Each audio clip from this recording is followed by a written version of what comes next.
Hey guys, Assalamu alaikum. Welcome back to another video. It's your girl Candace here. If you don't know who I am and you haven't seen me before, I go by the Blonde Muslim on social media. Make sure to like this video, subscribe, follow me on Instagram, follow me on TikTok. I put out content. I'm a lifestyle blogger. I converted to Islam a few years ago in learning this faith. And in my process of rewriting my identity and going through everything I went through, I discovered that there are so many people out there like me. Tons of people are interested in this faith, so I'm just documenting my journey. I'm here to add value and help. I do one-on-one coaching calls. If you're interested, click the link in my bio. You can access my schedule and you can book a one-on-one appointment, whether it's faith-based, whether it's not. I am here to discuss, to help, and to add value, inshallah. So with that being said, today's video, I want to get into this question that a sister submitted to me. She basically met a guy and he wants her to be a full Muslim before marrying her, inshallah. So I'm going to just read part of her question and then we're going to get into it. So she says, she's reverting kind of for a man. The short version is they fell for each other early and she was unaware that he wanted her to be a full revert before they got married. Wearing hijab and all, everything you said resonates. I love the religion and everything so far, but the hijab is scary and tough for me. But he's willing to wait as long as I need. Of course, this is going to be so hard though. I can't have the person I want until I wear a hijab, and he won't marry me until I do so. So it's kind of a weird situation. I'm a med student, an EMT, and a hopeful trauma surgeon, so I'm scared of how people at work or school will react. Most of my class is Muslim, by the way. I was wondering if you have any thoughts or advice. Thank you for your time. Okay, so first of all, I just want to make dua for you. I want to make a little prayer for you that God makes it easy for you, girl. Now, first of all, I want to say congratulations for even being interested in Islam, being open to it. That's from God himself. A lot of times, men and women relationships are the vehicle to introducing people to this faith, where like maybe a girl meets a Muslim man. This is so common. I think that's more common than a Muslim woman meeting a non-Muslim man.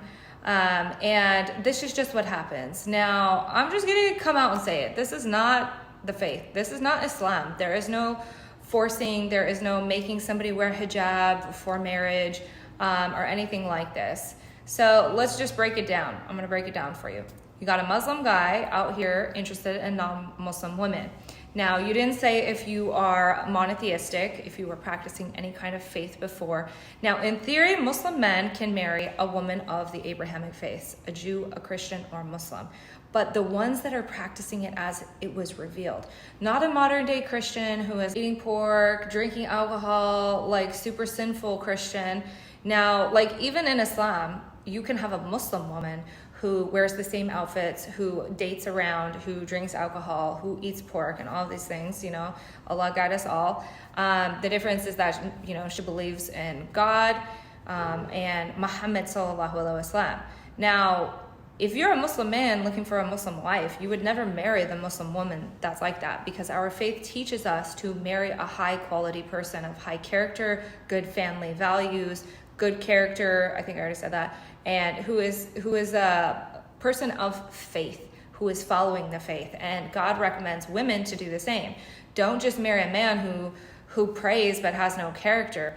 Get you a good believing person.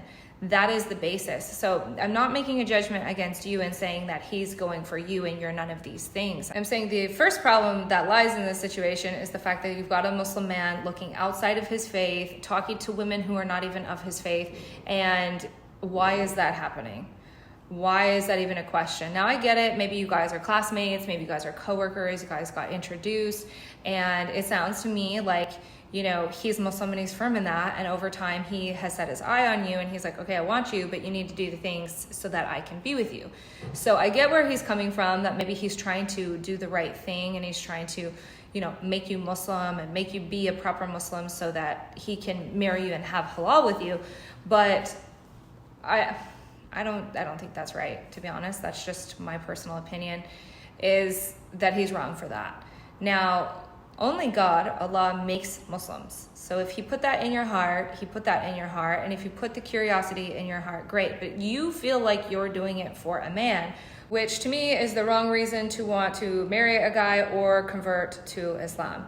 So I can totally understand the position you're in, girl, because I have received thousands of messages and have had communication with so many women. This is such a problem, is that Muslim, not all, but a lot of Muslim men come and they find, let's say you're in America, they come to America for school, they move here, they meet the girl. I can literally think off the top of my head at least 5 girls where I know that this has happened, personal friends. What ends up happening is the woman is unsuspecting. She starts falling in love with him, not realizing even what it means to be Muslim, his backgrounds, his morals, his characters, the foundation for his belief as a Muslim. And then she starts thinking like, well, yeah, like I believe in God, and okay, I believe in Prophet Muhammad, peace be upon him. Okay, great. And then the issue that becomes of this is that the man starts making the woman feel like she's not good enough. She starts feeling like she's not Muslim enough. She starts feeling upset. Then in a lot of circumstances, the guys will say, my parents would never accept you. One of my personal friends, actually 2 of my personal friends, one was a guy from Saudi, one was a guy from Libya, and I have another one, a guy from Pakistan, okay? They fell in love with these guys. They were open to becoming Muslim, but once the girls are open to it and they start moving towards it, the guys start saying, well, I would have to have a second wife because you're white, or you have kids, or you have a tattoo, or you aren't a virgin at the time of marriage. And the issue with this is that it sets you up, it puts him up here and it keeps you here. So you feel like you're trying to improve yourself so you can get on his level so that you can get married and be enough for him or his family. And the issue with this is that you're going to try and change yourself and change your life to try and do these things. You're trying to earn and win love. And that can set you up for huge failure. Now, in all of the situations with all of the girls I've ever talked to, it ends up in disaster. Because basically, yes, he's showing you the faith. Maybe he's got good character. Maybe he's a great guy. Maybe he's like so gentle and he's so sweet. Maybe he's like really such a good Muslim that he's like, I don't even want to like be with you. Let's say there's no haram or anything. And he's just like, I want to marry you, but you need to be Muslim, please. You know, this and this. Okay, let's say that's his intention. It still puts unrealistic pressure on you to grow to be good enough for him. It puts unrealistic pressure for you to be a certain way to get to marry the man you love, right? Now, in Islam, I don't know how much you know, but like we do everything for God. So you don't want to start a relationship without God's blessing because there's no barakah or blessing in it. It literally is super easy to have an Islamic marriage, to find someone. And this is not to say that you should just do like some quick Islamic marriage. No, you're supposed to determine what's their family like. Are you equally yoked? Do you guys have like, are you going to be a good compatible match for the future? What kind of person is he? What is his faith? You need to determine all of these things are a fit before you get married. Real marriage is for Allah, and yes, that is doing nikah, which is your Islamic marriage, and doing a legal marriage, because any Islamic marriage you do is the same as legal marriage. You should be doing this as if you are doing it for the rest of your life. I think in the faith, when we learn it from the outside, we want to rush into marriage because the Quran says, you know, basically, if there's somebody you're interested, don't delay. It's a sunnah of the Prophet sallallahu alaihi wasallam. But the thing is that when you don't have the community, you don't have the family support, and you don't know the faith, you're going to rush into a situation because you've fallen in love with the guy. You want to secure the prize. You want the guy. You want to be able to be with him. And you're going to jump through all of the hoops you need to jump through because that's how women stereotypically are. We think with our feelings, we think with our hearts, our emotions, and once we are attached, we are so attached. And this is my opinion why God says women and men should stay apart unless they're actually have halal and have that blessing from him. The girl's dad or brother should be talking to the guy, because guys just have to say a few words and we're like in love, ready to spend our whole life, put on hijab, move wherever to Timbuktu to be with them. So, you know, just to kind of bring it back a little bit, I see that he's setting you up for failure. And I've seen this so many times with my friends, and I'm going to tell you honestly what I would tell any of my friends. It's like, it's messed up. You are going to put so much pressure on yourself to be able to wear hijab. You're going to beat yourself up because why can't I wear it? Why can't I just put it on?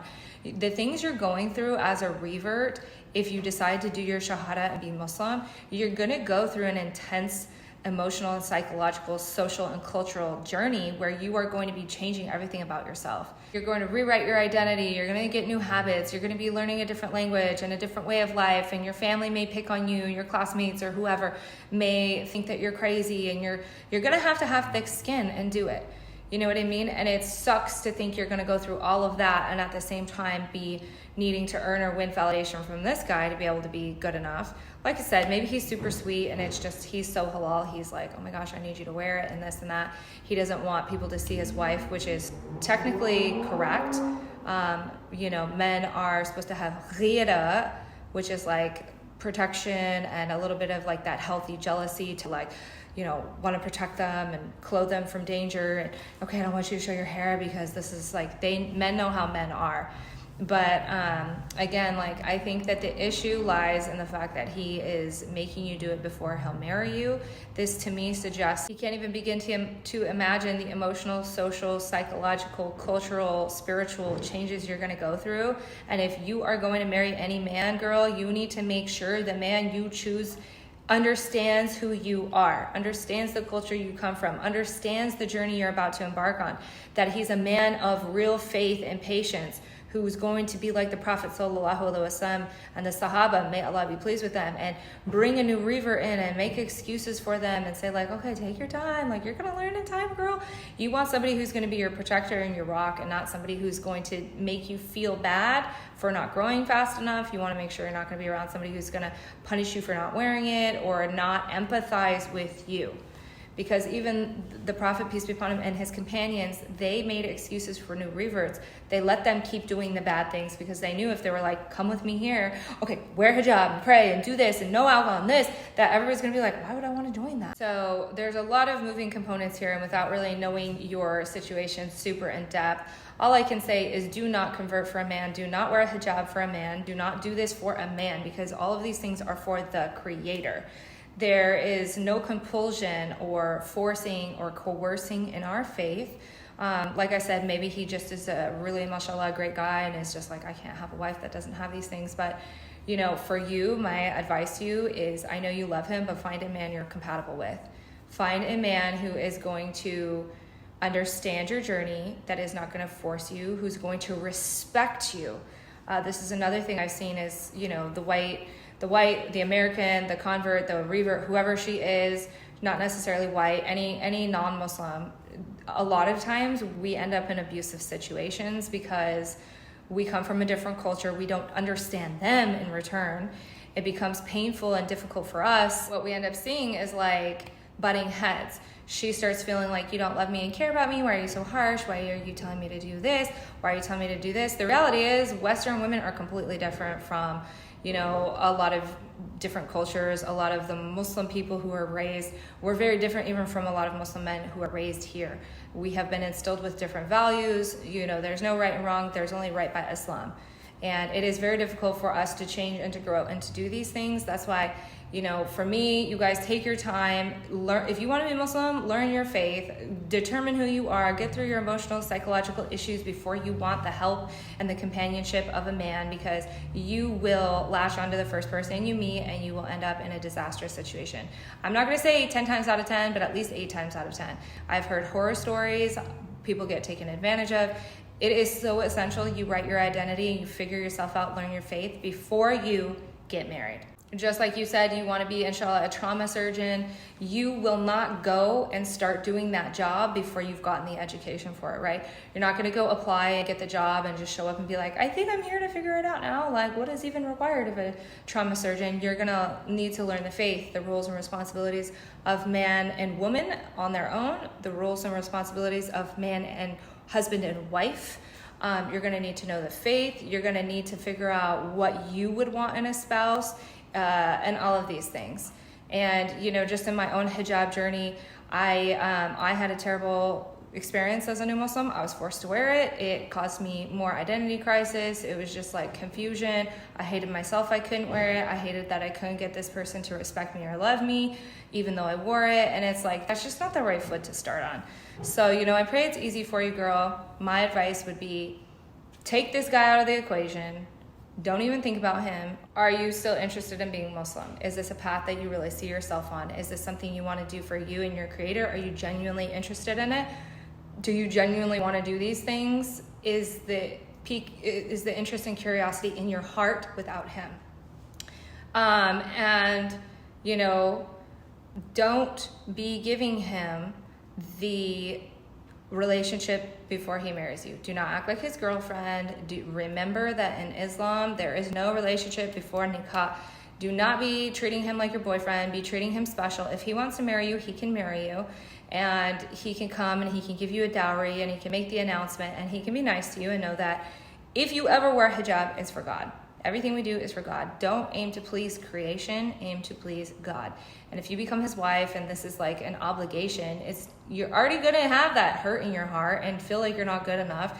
And for me, on the outside, I don't see it ending well in terms of how you feel.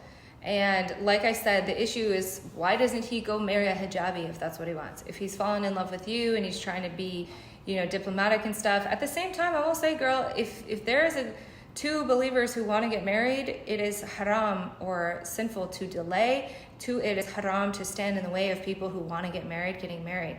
So the other thing I'll say is, if he really wants to make it halal with you, he will marry you. If you are a monotheistic believer, he has every right to marry you. The Quran does not say only marry women who are hijabis. It says marry believing women with good character and conduct, good family, good believers. So if he wanted to marry you today, he could. Wearing hijab is not a requirement of Islamic marriage. So he's delaying, which brings us to a whole new subtopic, which is, who's at fault? Is he at fault because he's not wanting to do halal?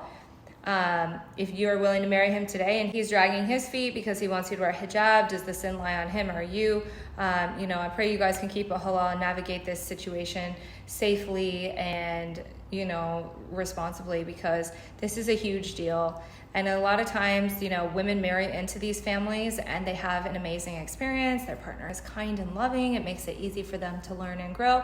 But more times than not, women marry into these situations. They end up feeling like a second-class person. They end up feeling like they have no rights, they have no voice, they have no say. They start getting resentment. They feel like they're not good enough. The families make them feel like they're not good enough. Their husband needs another wife. They force them to wear hijab. And that is not good, because that is not Islam on any level. So I know this was kind of a long-winded response, but please take your time, be careful, think about yourself, what you want. Think about the reason why you're doing Islam. And, remember, this is just a man. There are millions of men out there. I'm not saying don't marry him, but I'm just saying please consider all of these things, because, like I said, I've talked to thousands of girls. I've heard tons of situations. I was horrifically abused myself. And if there's anything I can do to help another sister not end up in some of those situations, then I'm going to speak up and I'm going to tell you, because this is a problem in the communities. There is like a lot of predatory behavior towards revert women specifically, because we don't have the community, we don't have the relationships, the other Muslims. Our parents don't understand it. We try navigating marriage on our own. We marry quickly. We marry before we know the faith, before we can see the red flags. We end up getting totally mistreated, not taken care of, and ultimately then you are kicked out of the relationship on your head when he's done or he's over you, or you've had, it's been too hard for you to catch on. And not always, like I said, not always. I'm not trying to be sinister or pessimistic, but please take yourself seriously and do these things. Maybe make a pros and cons list. And if you need to talk about this further, please send me a message. Please book an appointment and we will talk about these things, because there is nothing I hate more than good, amazing, awesome women being mistreated in the name of Islam. That is not even this religion. So stay strong, make good decisions. This goes on both sides, men and women, but just the reality is the way women are created. We're emotional, we're sensitive, we're soft. Men are not quite like that. Not that they're not emotional and not soft, but you see the women getting mistreated more oftentimes than not. So take it seriously, be careful, okay? And research these things before you make a decision. And I will say this, involve your father. I don't care if he's Muslim or not, involve your family. Make this dude come and sit and talk to your parents. Find somebody at the mosque or somebody that you can involve to navigate it. Do not do this alone. Do not do this alone. I don't care who you are, girl, no matter which woman I'm talking to, involve them with your family. It doesn't matter if they're non-Muslim. Your dad, your brothers need to care about you. That is one of my biggest mistakes, and I can tell you in the future, if I ever try and get married or I ever meet anyone, they are going to have to jump through hoops, because I got taken advantage of and treated like this. So anyways, guys, I love you. I will talk to you soon. I hope that helped. take it with a grain of salt, but I'm here ultimately to warn you, to protect you, and to give you advice as if you are my own sister, because you are my own sister. I'll talk to you guys soon. Assalamu alaikum wa rahmatullahi wa barakatuh.